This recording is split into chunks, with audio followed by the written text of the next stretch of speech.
আমি জিআর বিএনপির যারা আছেন, প্রেসিডেন্ট জিআর বিএনপির যারা আছেন তাদেরকে বলছি, আপনারা জিয়াকে ভুলে গেছেন, জিয়ার রাজনীতি অনেকেই ভুলে গেছেন। যদি বিএনপি হতে চান, জিয়ার ভাঙ্গা সুটকেস আপনাদের হাতে দেখতে চাই। যদি বিএনপি হতে চান, তাহলে আপনাদের বাড়িতে আলু ভর্তা আর ডাল ভাত খাওয়ার রেওয়াজ আমরা দেখতে চাই। যদি বিএনপি হতে চান, ছেঁড়া গেঞ্জি আপনাদের গায়ে আমরা দেখতে চাই। যদি বিএনপি হতে চান, তাহলে 7ই নভেম্বর জাতীয় সংহতি দিবস, জয় বাংলা স্রোতের, জয় বাংলার নাপাক স্লোগানে 71 থেকে 75 পর্যন্ত নারায়ে তাকবীর স্লোগান বন্ধ হয়ে গিয়েছিল। নারায়ে তাকবীর স্লোগান বাংলার আকাশে বাতাসে ধ্বনিত হতে পারেনি, কারণ জয় বাংলা হলো ভারতের স্লোগান। বাংলা বললে বাংলাদেশ বুঝায় না, বাংলা বললে বাংলাদেশ বুঝায় না, এটার ভিতরে ভারতও ঢুকে যায়, ঠিক নয় কি? পশ্চিম বাংলাকে ভিতরে আনার জন্য এবং পশ্চিম বাংলার টানে পূর্ব বাংলা অর্থাৎ বাংলাদেশ দখলের জন্য স্লোগান তৈরি করা হয়েছিল জয় বাংলা। সেই জয় বাংলা একটা শিরিকি স্লোগান।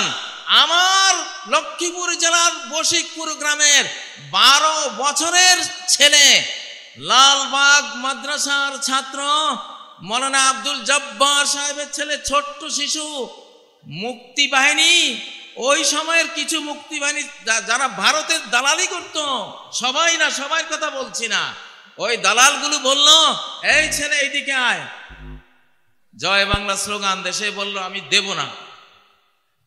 এটা শিরিক। কেন শিরিক? উহুদ যুদ্ধের সময় আবু সুফিয়ান নবীজির আর সাহাবীদের আপাত পরাজয় দেখে বলছিল উলু হুবাল, আয় জয় হুবাল। উলু হুবাল মানে কি? হুবাল তাদের মূর্তি, আর উলু মানে জয়, জয় হুবাল। এই জয় কথাটা উলুর বাংলা। উলু, ওরা উলু দেয় না, উলু দেয় না, এই উলু, উলু থেকে উলু দেয়, ওটা মূর্তি পূজা। জয় হুবাল বলেছিল আবু সুফিয়ান। ওমর বললেন, ইয়া রাসূলুল্লাহ আমরা কি বলবো? নবীজি বললেন, তোমরা বলো আল্লাহু আলা ওয়াজাল।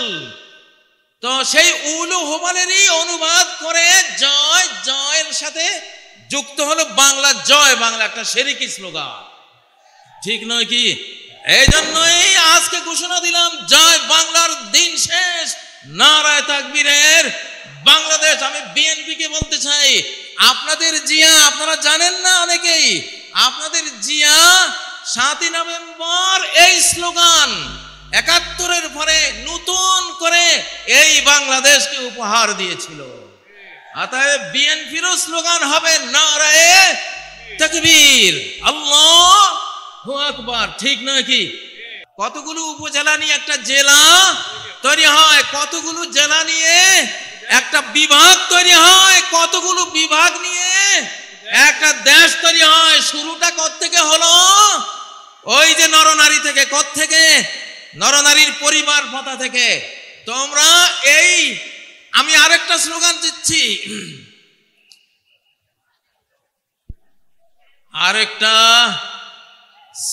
দিচ্ছি, বয়ফ্রেন্ডের দিন শেষ, হাজব্যান্ডের বাংলাদেশ। বয়ফ্রেন্ডের দিন শেষ, হাজব্যান্ডের বাংলাদেশ। আর যুবকরা মরা নাকি তোমরা?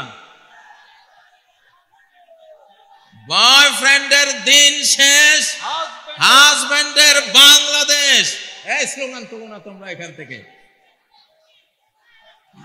হ্যালো, বয়ফ্রেন্ডের দিন শেষ, বাংলাদেশ। বয়ফ্রেন্ডের দিন শেষ,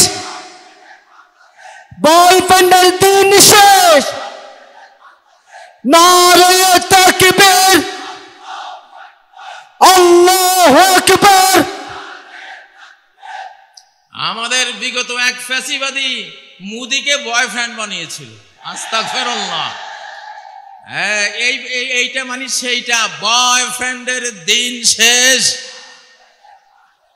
বয়ফ্রেন্ডকে, 1 নম্বর বয়ফ্রেন্ডকে আমি নাম নেওয়ার দরকার নেই, আর বুঝছো তো তোমরা? বুঝছো তো তোমরা? বয়ফ্রেন্ডের দিন শেষ, হাজব্যান্ডের বাংলাদেশ। বলছি পরিবার কথা ভাঙলে বাংলাদেশ ভেঙে যাবে, আর পরিবার অটুট থাকলে বাংলাদেশ অটুট থাকবে। এটা কোরআনের থিওরি। পৃথিবীতে কোনো ফাদারল্যান্ড নাই, পৃথিবীতে আছে মাদারল্যান্ড। কি আছে? মাদারল্যান্ড। মা তৈরি হয় পরিবারে, কোথায়? স্ত্রী হয়, তারপরে কি হয়? মা হয়। তাহলে মাদারল্যান্ড মানে হলো স্বামী স্ত্রীর ল্যান্ড। কিসের ল্যান্ড? অর্থাৎ এটা আধ্যাত্মিক সূত্র দিলাম তোমাদেরকে, খবরদার কেউ অবৈধ কোনো বয়ফ্রেন্ড গার্লফ্রেন্ড কালচারে যাবে না, তাহলে বাংলাদেশ টিকবে না, টিকবে না, টিকবে না বললাম। নিজের দেশ নিজেরা ধ্বংস করো না। তোমরা হাজবেন্ড হও। হাজবুন এটা আরবি শব্দ। হাজবুন মানে হলো আবৃত রাখা, পর্দাবৃতা রাখা, ডেকে রাখা, সুরক্ষিত রাখা। অনেক হাজার হাজার ইংরেজি শব্দ আরবি থেকে এসেছে, যেমন উড। উড মানে কি? কাঠ। এটা উদন আরবি শব্দ। আর্থ মানে পৃথিবী, আর্দন পৃথিবী, ওই ওখান থেকে আসছে আর্থ। অল, আলহামদু, অল হাম, আল থেকে অল। তো হাজব্যান্ড এটা হাজাব আরবি শব্দ মানে হিজাব করা। কি করা? হিজাব করা। নারীদের ঢাকা মানে রাষ্ট্রকে ঢাকা, নারীদেরকে নিরাপত্তা দেয়া মানে রাষ্ট্রকে নিরাপত্তা দেয়া। মাকে সেফ রাখা মানে রাষ্ট্রকে সেফ রাখা।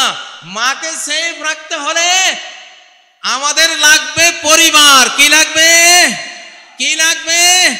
পরিবার। আল্লাহকে সাক্ষী রেখে খতিব সাহেবকে ডেকে এনে মেয়ের পিতা, ছেলের পিতা, অ্যারেঞ্জড ম্যারেজের মাধ্যমে আমরা পরিবার গড়ব আর বাংলাদেশকে রক্ষা করব। এই জন্য আবার দিচ্ছি, বয়ফ্রেন্ডের দিন শেষ, হাজব্যান্ডের বাংলাদেশ। আরেকটা স্লোগানের সাথে, দাস দাসীর দিন শেষ, স্বাধীন ছেতার বাংলাদেশ। দাস দাসীর দিন শেষ, স্বাধীন ছেতার বাংলাদেশ। নত জানুর দিন শেষ, বীর বিদ্রোহীর বাংলাদেশ। আমাদের আগের সরকারগুলি ছিল খালি জি হুজুর জি হুজুর। ভারত থেকে কেউ আসলে জি হুজুর করছে, ঠিক না? আমরা কি এখনো চাই আমাদের সরকারের কেউ এই ভারতের সামনে জি হুজুর করুক? চান? বরং ভারতের কেউ আসলে নজরুলের অগ্নি বীণা পড়া দরকার, নজরুলের বিষের বাঁশি পড়া দরকার, নজরুলের কি চির বিদ্রোহী সেই কবিতা পড়া দরকার, ঠিক না? মহাবিদ্রোহীর অনুক্লান্ত আমি সেই দিন হব শান্ত, এই কবিতা পড়া দরকার। আমরা এখন এই জন্য স্লোগান দিলাম, নত জানুর দিন শেষ, বীর বিদ্রোহীর বাংলাদেশ।